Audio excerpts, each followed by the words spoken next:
If you told me 5 years ago that wireless mice will be as good as wired mice, I would say you are a big liar and I'll send you to a corner of the room to ponder your mistakes. But it is the year 2020 and the wireless mice market is getting a little bit exciting with the latest offerings from Razer and also Logitech. Stay tuned to find out what are these amazing wireless devices.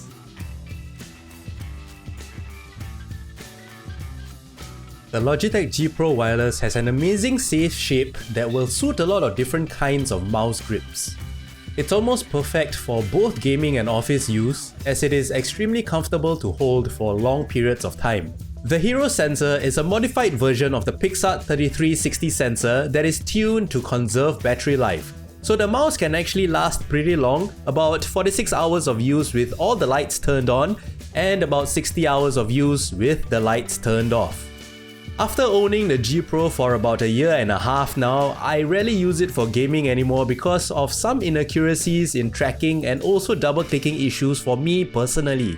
A lot of people have the double-clicking issues on the mice as well, so I believe it may be a switch or a design flaw of the mouse. However, I wouldn't hesitate to use the mice as a daily driver for work as it's a really versatile device. Many esports pros use this mouse for their professional games as well, so it may be just a first batch issue. The G Pro is an ambidextrous mouse that comes with detachable side buttons, making it extremely customizable for your needs. It comes with a USB receiver and an adapter if you would like to plug it into a mini USB cable on your desktop. The mouse also uses a mini USB for charging. On the surface, it is an extremely well-built mouse, but like I said before, it does suffer from double-clicking issues.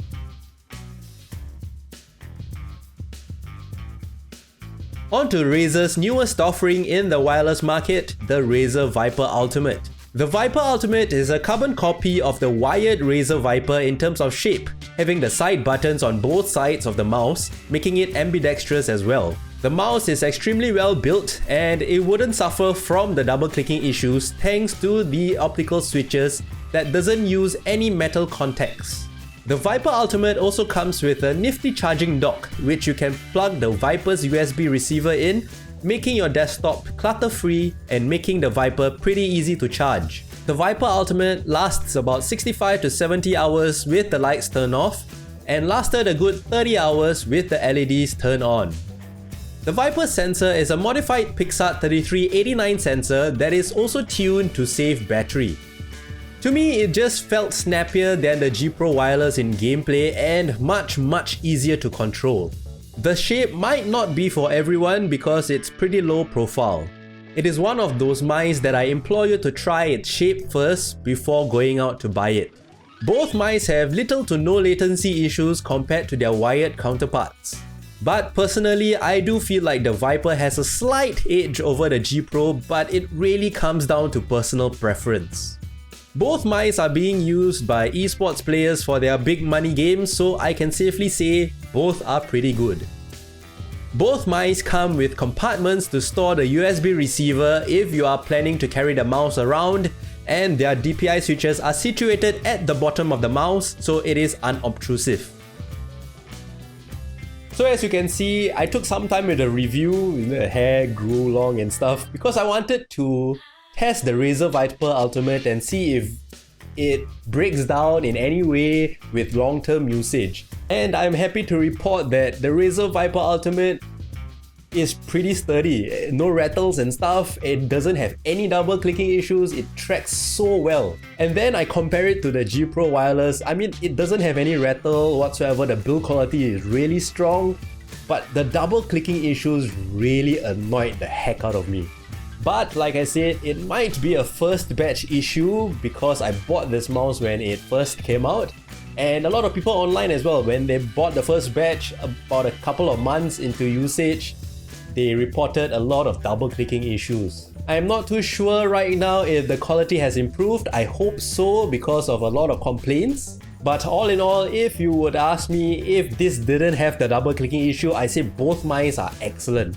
The Razer Viper Ultimate is really snappy to use and I can't even believe that this is a wireless mice. It functions exactly the same like the wired version. The G Pro Wireless, it has an amazing shape. You can change the side buttons and all that stuff, and it's a really comfortable and ergonomic mouse. But when it comes to gameplay, I feel that the hero sensor is somewhat off when it comes to tracking, and it's just not this mouse. It's even present in the G Pro Wired. As you can see, I have both the G Pro Wired mouse. This is the one with the 3366 sensor, and this is the one with the hero sensor. And whenever I use the one with the hero sensor, my game just feels really off and sluggish. Some people say you got to get used to the shape of the G Pro Wireless to use it well and all that, but I have both of these mice. This shape is really one of those shapes that really suits me as a player, and I could never get the one with the hero sensor to work. It got to a point where I even bothered to change the cable of the 3366 one because it just feels so much better to play with. And on the other hand, the Razer, like I said, it functions just like the wired counterpart, so I don't see a reason why I should be using the wired one right now when I have both. But obviously, if you do not care about wires, I would definitely recommend the wired Razer Viper because of how much cheaper it is. So that's all for the review of these two mice. Right now, I would say that the wireless options are as good as the wired options if you're still hesitating. And if for some reason if you don't like the Razer Viper shape, you can actually check out their Razer Basilisk Ultimate as well because it has the same technology. And as for Logitech, if you are really into the hero sensor, they actually have a lot of different options as well. The G304, the G703, they all have the same light speed technology. So hopefully this video has helped you to decide whether you should be getting a wireless option in this day and age, and I would say just go for it. Until the next video, stay safe, stay away from crowded places, wash your hands, and please go to the doctor if you have any symptoms of fever, flu or whatsoever.